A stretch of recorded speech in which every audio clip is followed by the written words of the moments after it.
ओम नमो भगवते वासुदेवाय नमः। जय श्री हरि। दोस्तों, आज हम आपको नारायण कवच सुनाने जा रहे हैं। नारायण कवच को श्रीमद् भागवत पुराण से लिया गया है और श्रीमद् भागवत पुराण में राजा परीक्षित ने इस नारायण कवच के बारे में श्री सुखदेव जी से भी पूछा। राजा परीक्षित ने पूछा, भगवान देवराज इंद्र ने जिससे सुरक्षित होकर शत्रुओं की चतुर्गिणी सेना को खेल खेल में अनायास ही जिताकर त्रिलोकी की राजलक्ष्मी का उपभोग किया, आप उस नारायण कवच को मुझे सुनाइए और यह भी बताइए कि उन्होंने उससे सुरक्षित होकर रणभूमि में किस प्रकार आक्रमणकारी शत्रुओं पर विजय प्राप्त की। श्री सुखदेव जी ने कहा, नारायण कवच का जो प्रतिदिन पाठ करता है वह शत्रुओं से नहीं हारता और ना ही उसे कोई भय होता है। सारे अमंगलों का नाश होता है और भय का अवसर उपस्थित होने पर नारायण कवच धारण करके शरीर की रक्षा कर लेनी चाहिए। एक बार जब बृहस्पति जी इंद्र से रुष्ट होके स्वर्गलोक छोड़ के चले गए, तब देवताओं ने विश्वरूप को पुरोहित बना लिया। उन्होंने नारायण कवच का इस प्रकार उपदेश दिया। भगवान श्री हरि गरुड़ जी की पीठ पर अपने चरण कमल रखे हुए हैं। आदिमादि आठों सिद्धियां उनकी सेवा कर रही हैं। 8 हाथों में शंख, ताल, चक्र, तलवार, गदा, बाण, धनुष और पाश ये सब आयुध धारण किए हुए हैं। वे ही ओमकार स्वरूप प्रभु सब ओर से मेरी रक्षा करें। मत्स्य मूर्ति भगवान जल के भीतर जल जंतुओं से और वरुण के पाश से मेरी रक्षा करें। माया से ब्रह्मचारी का रूप धारण करने वाले वामन भगवान स्थल पर और विश्व रूप श्री त्रिविक्रम भगवान आकाश में मेरी रक्षा करें। जिनके घोर अट्टहास करने पर सब दिशाएं गूंज उठी थीं और गर्भवती दैत्य पत्नियों के गर्भ गिर गए थे, वे दैत्य युद्धपतियों के शत्रु भगवान नरसिंह दुर्ग, जंगल, रण क्षेत्र आदि विकट परिस्थितियों से मेरी रक्षा करें। अपनी दाढ़ों पर पृथ्वी को उठा लेने वाले यज्ञ मूर्ति वराह भगवान मार्ग में परशुराम जी पर्वतों के शिखरों पर और लक्ष्मण जी के सहित भरत के बड़े भाई भगवान श्री रामचंद्र प्रवास में मेरी रक्षा करें। भगवान नारायण मारण मोहन आदि भयंकर अभिचारों अर्थात तांत्रिक कर्मों और सब प्रकार के प्रमादों से मेरी रक्षा करें। ऋषि श्रेष्ठ नर गर्भ से योगेश्वर भगवान दत्तात्रेय योग के विघ्नों से और त्रिगुण अधिपति कपिल भगवान कर्म बंधनों से मेरी रक्षा करें। परम ऋषि संत कुमार कामदेव से है ग्रीव भगवान मार्ग में चलते समय देव मूर्तियों को नमस्कार आदि ना करने के अपराध से, देवश्री नारद सेवा अपराधों से और भगवान कश्यप सब प्रकार की नरक यातनाओं से मेरी रक्षा करें। भगवान धन्वंतरी कुपथ से जितेंद्रिय भगवान ऋषभ देव सुख दुख आदि भयभीत करने वाले द्वंद्वों से, यज्ञ भगवान लोकापवाद से बलराम जी मनुष्यकृत और सांसारिक कष्टों से और श्री शेष जी क्रोधवश नामक सर्पों के गण से मेरी रक्षा करें। भगवान श्री कृष्ण देवाप्यान व्यास जी अज्ञान से तथा बुद्धिदेव पाखंडियों से और प्रमाद से मेरी रक्षा करें। धर्म रक्षा के लिए महान अवतार धारण करने वाले भगवान कल की पाप बहु कलिकाल के दोषों से मेरी रक्षा करें।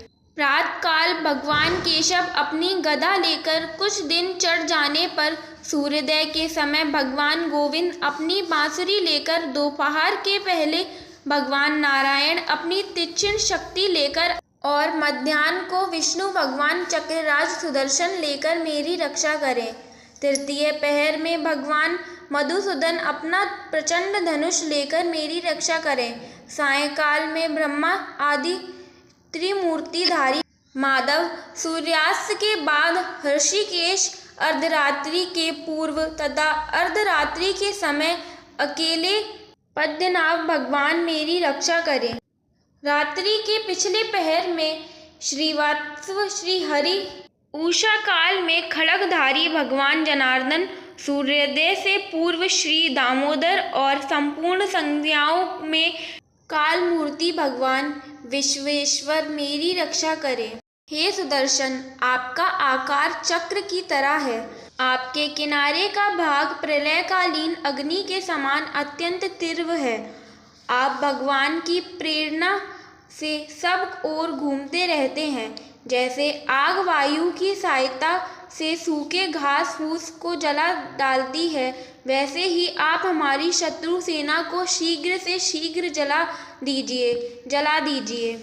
हे कुमुदगी गदा, आपसे छूटने वाली चिन्हगारियों का स्पर्श वज्र के समान असह्य है। आप भगवान अजित के प्रिय हैं और मैं उनका सेवक हूँ, इसलिए आप कुष्मांड, विनायक, यक्ष, राक्षस, भूत और प्रेत आदि ग्रहों को अभी कुचल डालिए तथा मेरे शत्रुओं को चूर चूर कर दीजिए। हे शंख श्रेष्ठ, आप भगवान श्री कृष्ण के फूंकने से भयंकर शब्द करके मेरे शत्रुओं का दिल दहला दीजिए एवं यातुधान, प्रमथ, प्रेत, मातृका, पिशाच तथा ब्रह्म राक्षस आदि भयावनी प्राणियों को यहाँ से झटपट भगा दीजिए। हे भगवान की श्रेष्ठ तलवार, आपकी धार बहुत तीक्ष्ण है।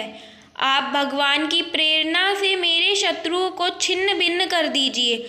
भगवान की प्यारी डाल, आप मेरे सैकड़ों चंद्रकार मंडल हैं। आप पाप दृष्टि पापात्मा शत्रुओं की आंखें बंद कर दीजिए और उन्हें सदा के लिए अंधा बना दीजिए। सूर्य आदि ग्रह, धूमकेतु आदि केतु, दुष्ट मनुष्य, सर्पादि रेंगने वाले जंतु, दाढ़ों वाले हिंसक पशु, भूत प्रेत आदि तथा पापी प्राणियों से हमें जो भय हो और जो हमारे मंगल के विरोधी हो, वे सभी भगवान के नाम, रूप तथा आयुधों का कीर्तन करने से तत्काल नष्ट हो जाएं। वृहद रतंतर आदि सामवेदीय स्तोत्रों से जिनकी स्तुति की जाती है, वे वेद मूर्ति भगवान गरुड़ और विश्वसेन जी अपने नामोच्चारण के प्रभाव से हमें सब प्रकार की विपत्तियों से बचाएं। श्री हरि के नाम, रूप, वाहन, आयुध और श्रेष्ठ प्रसाद हमारी बुद्धि, इंद्रियां, मन और प्राणों को सब प्रकार की आपत्तियों से बचाएं। जितना भी कार्य अथवा कारण रूप जगत है, वे वास्तव में भगवान ही हैं। इस सत्य के प्रभाव से हमारे सारे उपद्रव नष्ट हो जाएं। जो लोग ब्रह्म और आत्मा की एकता का अनुभव कर चुके हैं, उनकी दृष्टि में भगवान का स्वरूप समस्त विकल्पों भेदों से रहित है। फिर भी वे अपनी माया शक्ति के द्वारा भूषण, आयुध और रूप नामक शक्तियों को धारण करते हैं। यह बात निश्चित रूप से सत्य है। इस कारण सर्वज्ञ सर्वव्यापक भगवान श्री हरि सदा सर्वत्र सब स्वरूपों से हमारी रक्षा करें। जो अपने भयंकर अट्टहास से सब लोगों के भय को भगा देते हैं और अपने तेज के सबका तेज ग्रस लेते हैं, वे भगवान नरसिंह दिशा विदिशा में नीचे ऊपर बाहर भीतर सब ओर हमारी रक्षा करें। हे देवराज इंद्र, मैंने तुम्हें यह नारायण कवच सुना दिया। जब विश्वरूप ने इंद्र को संपूर्ण नारायण कवच सुना दिया, तब कवच के महत्व को बताते हुए श्री विश्वदेव इंद्र से कहते हैं, इंद्र, तुम इस कवच से अपने को सुरक्षित कर लो, बस फिर तुम अनायास ही सब दैत्यों को जीत लोगे। इस नारायण कवच को धारण करने वाला पुरुष जिसको भी अपने नेत्रों से देख लेता है अथवा पैरों से छू देता है, वह तत्काल समस्त भयों से मुक्त हो जाता है। जो इस वैष्णवी विद्या को धारण कर लेता है, उसे राजा, डाकू, प्रेत, पिशाच आदि और बाघ आदि हिंसक जीवों से किसी प्रकार का भय नहीं होता। देवराज, प्राचीन काल की बात है, एक कौशिक गोत्री ब्राह्मण ने इस प्रकार विद्या को धारण करके योग धारण से अपना शरीर मरुभूमि में त्याग दिया।